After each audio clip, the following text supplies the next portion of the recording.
Welcome all my dear students. विद्यार्थी मित्रांनो, बघा इकडं की तुमच्या सवयी बदला, तुमचे आयुष्य बदलेल. तुमच्या सवयी बदला, तुमचं आयुष्य बदला. म्हणजे काय? Change your habits, change your life. Change your habits, change your life. या ठिकाणी मित्रांनो, या ठिकाणी मी जवळपास 4-5 मुद्दे आणले आहेत. या मुद्द्यांच्या आधारे तुम्हाला या ठिकाणी तुमचं जीवन कसं बदलायचंय हा आजचा इंग्लिश, बघा, इंग्लिश प्लस मोटिवेशनल क्लास आहे. म्हणून तुम्हाला काय करायचं मित्रांनो, हा क्लास शेवटपर्यंत बघा. 100% तुमच्या आयुष्यामध्ये बदल होणार म्हणजे होणारच. कारण या व्हिडिओमध्ये फार महत्वाच्या टिप्स आणि मुद्दे असे घेऊन आलो की तुम्ही जर हे ऐकलं तर मग तुम्ही काय सांगाल खरं आहे. बघा, हे या मुद्द्याचं तुम्ही अवलोकन करा, विचार करा.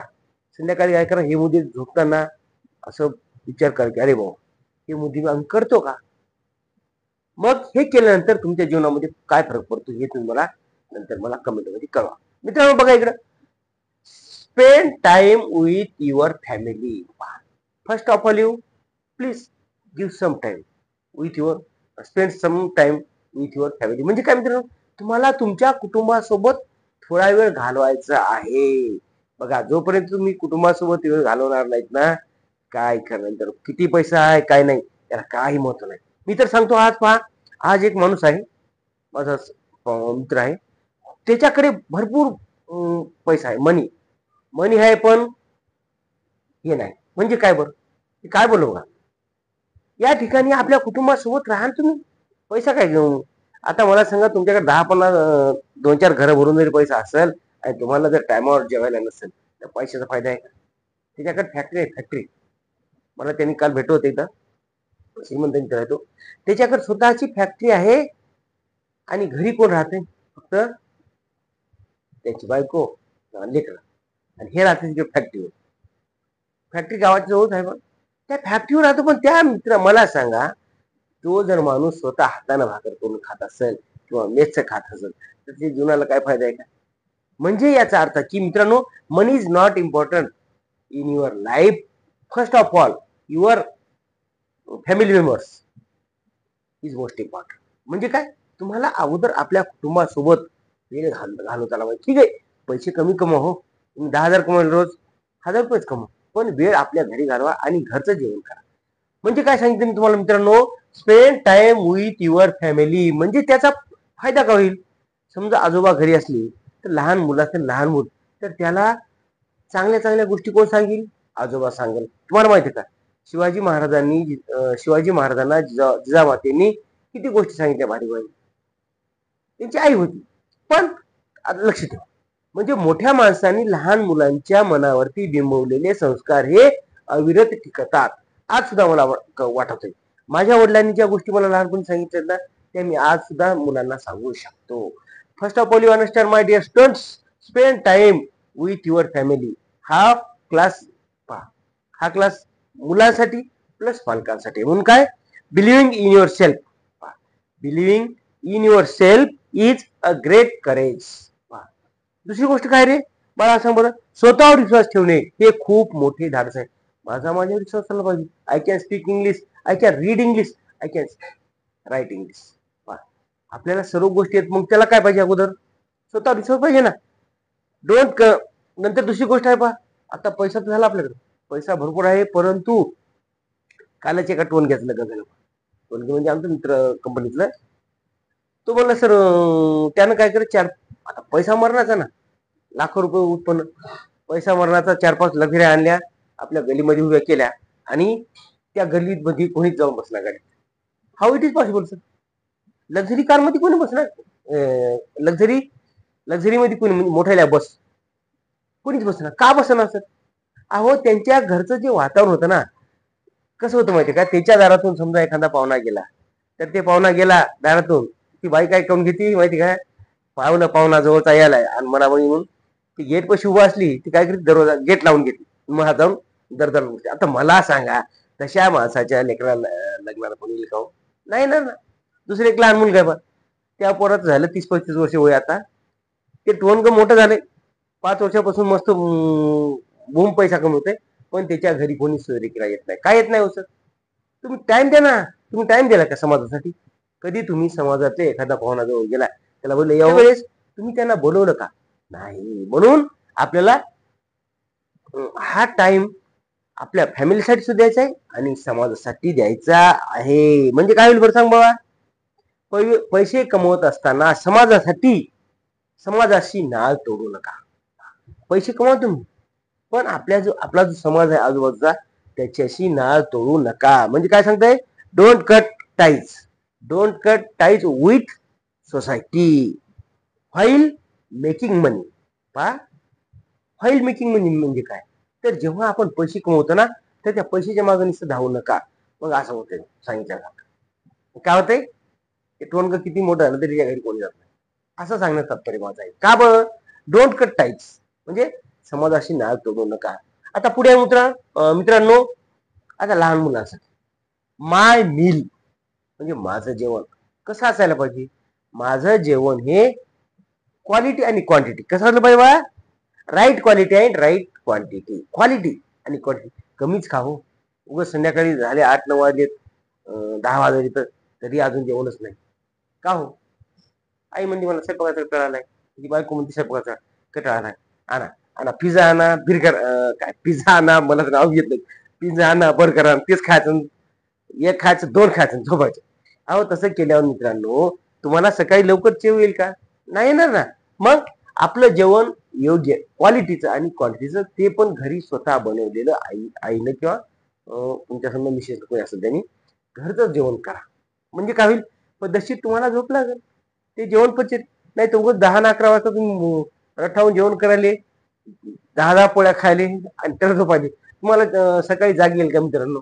नाही. म्हणून आपलं जेवण हे याच्यावरती आपण नियंत्रण ठेवलं पाहिजे आणि योग्य गुणवत्ता आणि योग्य काय प्रमाण अशा प्रकारे आपण जेवण केलं पाहिजे. नाही तर गेलो कुठे जेवायला सांगितलं बक किती नाही खायचं. पुढे पहा आता स्लीप. आता मित्रांनो स्लीप म्हणजे काय? झोपणे. झोप आपल्याला झोप फार महत्वाची आहे बघा. कशामुळे? अहो सकाळी तुम्हाला जर तुम्ही रात्री वाचता, तुमच्या हातामध्ये समजा मोबाईल आहे ना, मोबाईल तुमच्या हाताकडे 10,000 ते 1-2 लाखापर्यंत मोबाईल माझ्या मुलाकडे बघितले काय काय तर 1.5 लाखाचा फोन कालच मला भेटलं सर. अरे भाऊ मला फोन कर OnePlus 44,000. अरे मग बाळा तुला झोप कशी लागत? ते मोबाईल घेते खुटू गेम खेळते रात्री एक एक दोन वाजता. काय काय पुरत काय गेम आहे? Free fire. काय अरे बाबा तू जर या वयामध्ये गेम खेळत बसला ना तर पुढे तुझा गेम होऊन जाईल, है का नाही? म्हणजे आपण वेळेवर झोपलं पाहिजे. टाइम ठरवून द्या. मला समजा संध्याकाळी 10 वाजता झोपायचे, 11 वाजता झोपायचे, ठीक आहे. पण त्या आपली झोप पण झाली पाहिजे ना. 10 वाजता मस्त पद्धतशीर आपलं सगळं कमाटपून 10 वाजता झोपा. झोपल्यानंतर पद्धतशीर आपण 4ला 5ला तुमचा जो टाइम आहे रेग्युलर त्या टायमाला तुम्हाला उठायचं आहे. आणि देन पुढचं आहे meditation and exercise. It is a most important point. मित्रांनो मेडिटेशन आणि एक्झरसाइज केली तर आपल्याला काय फरक फायदा पहा. डेली एक्झरसाइज इम्प्रूव्ह काय? Physical and mental health. म्हणजे काय मित्रांनो सांगा बरं? दररोज व्यायाम केल्यामुळे शारीरिक आणि मानसिक स्वास्थ्य सुधारते. आजकालच्या पोराला काय नाही, बरीच पोरं पहा काय काय मुलं करतात अभ्यास बिचारे व्यायाम, पण सकाळी उठल्यानंतर ध्यान धारणा आणि व्यायाम केला पाहिजे. आपले लहान लहान मुलं असतात त्यांना सवय लावा. आपण उठे बाबा हे घे व्यायाम कर, चल व्यायाम शाळेत जाय, कुठेतरी जाय, फिरायचं आहे, सकाळी उठल्यावर फिरायचा, ध्यान धारणा करा. म्हणजे काय होईल त्याचं? नाही तर कसं आहे निवड स्टडी फक्त अभ्यास बसला, पुस्तक घेऊन काढलं, पुस्तक आला, जेवण केलं, पुन्हा पुस्तक, पुन्हा झोप. म्हणजे एवढ्या गोष्टीच न करता मी आता सांगितलं दररोज व्यायाम केल्यामुळे आपलं मानसिक आणि शारीरिक आरोग्य सुधारते. नंतर आहे पहा मित्रांनो ब्रीथिंग. आता ब्रीथिंग म्हणजे काय सांग बरोबर? ब्रीथिंग म्हणजे काय? श्वास घेणे पहा. आणि या ठिकाणी एक्सरसाइज केल्यामुळे आपल्या मनामध्ये ऊर्जा निर्माण होते. ऊर्जा जर करायची असेल तर त्यामुळं ऊर्जा एनर्जी इज इक्वल टू काय बाळा सांग बरं? Emotion plus psychology. म्हणजे आपल्यामध्ये ऊर्जा असेल तर आपली भावना आणि मानसिक आरोग्य त्या ठिकाणी सुधारत असते. मानसिक आरोग्य आणि भावना चांगली असेल तर आपल्याला एनर्जी मिळत असते. ब्रीथिंग म्हणजे काय? श्वास हे सकाळी उठल्यावर का तुम्ही आता पहा आपण योग दिन साजरा करतो का नाही दरवर्षी जून महिन्यात. मग हे का दिलं सर? सरकारनं सुद्धा सांगितलंय की प्रत्येक शाळेत म्हणा कुठं ऑफिसमध्ये योग दिन साजरा करा. कशामुळे सर? अहो तुमचं ब्रीथिंग आहे ना, श्वास घेण्याची क्षमता, इट इज मोस्ट इम्पॉर्टंट. तुम्ही डॉक्टरकडे जाता का नाही? तुम्ही डॉक्टरकडे जाता, गेल्यावरती म्हणताय डॉक्टर आधी काय म्हणते, श्वास घ्या. तुम्ही श्वास कुठपर्यंत घेऊ शकता आणि किती सोडू शकता, म्हणून त्याच्यावर तुमचं आरोग्य तपासल्या जाते. म्हणून तुम्ही काय करा, दररोज सकाळी उठल्याबरोबर ध्यानधारणा करा, असं श्वास घ्या. 100% तुमची तब्येत चांगली. बघ मित्रांबरोबर, तब्येत चांगली झाली तर पुढच्या गोष्टी पहा, तुमचा अभ्यास असो, तुमचं दिवसभराचं काम असो, काय पण असो. आणि हे करत असताना पहा, जे माणसं हुशार असतात ना, हुशार ते माणसं घरामध्ये किरकिरी करत नाही. पहा काय, एकदम शांत बसतात. का शांत बसतात बघा, सांग कशामुळे बसतात शांत? माहिती आहे तुम्हाला कशामुळे बसतात? तुम्हाला चौथीला एक झाला होता, ज्ञानेश्वर महाराज होते, मधामध्ये बसले होते अशी शांत ध्यान धारणा करत, काहीतरी थोडं प्रॉब्लेम झाल्यामुळं. मग त्यावेळेस मुक्ताईली काय म्हणती, ताटी उघडा ज्ञानेश्वर. मला ती आठवती गोष्ट, आता पण चौथीचा धडा होता ते, ताटी उघडा ज्ञानेश्वर असं ऐकलं. मग ते त्यांना गावात काहीतरी प्रॉब्लेम झाल्यामुळे ते घरामध्ये असे संत ज्ञानेश्वर ध्यान धारणा करत बसले. म्हणजे त्या काळापासून बघा ना किती वर्ष त्या गोष्टीला. म्हणून आपल्याला हे breathing is most important for our body. म्हणजे आपल्याला दररोज मित्रांनो आपल्या शरीरासाठी ब्रेथिंग करायचे सकाळी सकाळी, म्हणजे काय होईल, आपला श्वास सुधारणार आहे. नंतर आहे माइंड कंट्रोल. आता माइंड म्हणजे काय, दिमाग. अरे शांत बसा. घरी सकाळी उठलं तर काय काय मुलं ती म्हणते, आता बायको म्हणते काय म्हणती, तुम्ही हेच केलं नाही, तेच केलं नाही, तुम्ही हेच आणलं नाही. बायको त्याला नवऱ्याला भांडते, नवरा बायकोला भांडते. सांगायच्यात पहिले काय सर, माइंड कंट्रोल ठेवा. माइंड, त्याचा निगेटिव्ह परिणाम घरात होतो. मित्रांनो, तुमची काय भांडणं असतील ना तर लेकरा पिढी करू नका. I am doing humble request all my dear parents. मित्रांनो, त्याचा वाईट परिणाम विद्यार्थ्यावर होत असतो. म्हणून आपण काय करायचं आहे, माइंड कंट्रोल ठेवायचा आहे. माइंड कंट्रोल ठेवल्यामुळे काय बघा, इथे मी सांगतो तुम्हाला, हाय एनर्जी पैदा होते. हाय एनर्जी लक्ष ठेवा, हाय एनर्जी आणि लो एनर्जी कशा आहेत बघा. इथं पहा हाय एनर्जी, आता हाय एनर्जी,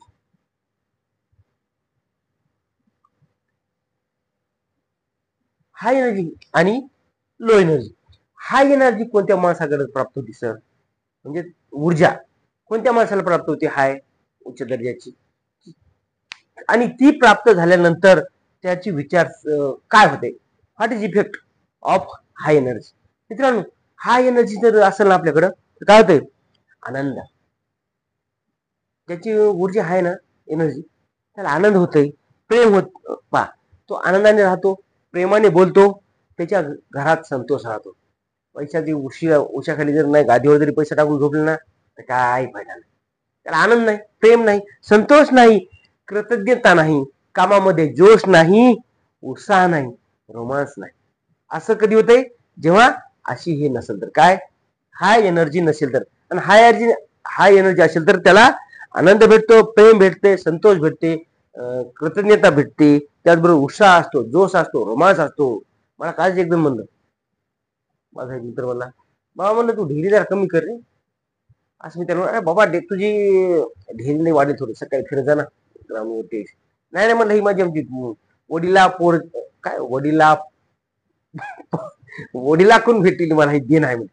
अरे वा, तसं नाही म्हणलं बाबा, तुझी ढेरी सुटायली ना, तू बसून राहतो ना दिवसभर, मग तुला व्यायामाची जरूरत आहे ना. ठीक आहे, दिवसभर तू काम करतो बसून, ठीक कर ना बाबा. पण तुला एक सांगतो की सकाळी सकाळी डेली एक्सरसाइज, ब्रीथिंग, हे योगा कर, व्यायाम कर, ब्रीथिंग कर, म्हणजे तुझं शरीर हे होऊन जाईल, काय होईल, स्थूल होईल.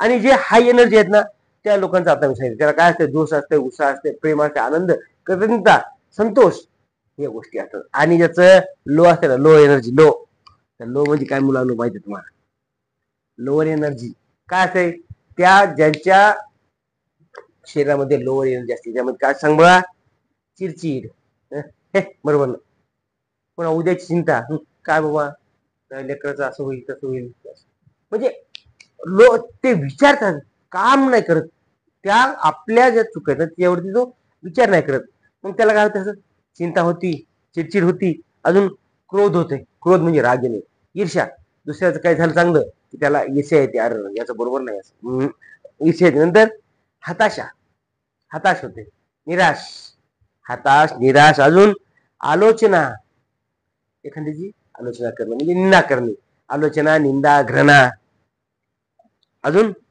सांगा ऊब, जीवनाचा कंटाळा आहे. कशामुळे सर? ह्या गोष्टी होण्यासाठी तुम्हाला मी आता सांगितलं, आपल्याला ह्या वरच्या गोष्टी, वर सांगितलेल्या गोष्टीचं आपल्याला मित्रांनो अवलोकन करायचं आहे आणि नेहमी बी पॉझिटिव्ह, ऑलवेज हॅपी, नेहमी आनंद राहायचा. ठीक आहे, तुमच्यावर किती संकट येऊ, आय कॅन, मी करू शकतो. माझ्यावर किती संकट आलं ना, तर त्या संकटाचा मी सामना करू शकतो, ही आपल्या मनामध्ये जिद्द ठेवा मित्रांनो. त्याचबरोबर आपल्याला इंग्रजी शिकत असताना मला इंग्रजी येतेच असं तर लाव पुढे, मला इंग्रजी येतेच, I can speak English, I can read English, I can write English असं म्हणा. 100% तुमची इंग्रजी सुधारणाच आहे. आजचा स्पेशल क्लास लहान मुलांचं भवितव्य उज्ज्वल होण्यासाठी आणि ह्या सवयी लागण्यासाठी मी घेतलेला आहे. मित्रांनो, व्हिडिओ आवडला तर नक्की शेअर करा. Sharing is caring. Thank you for watching. धन्यवाद.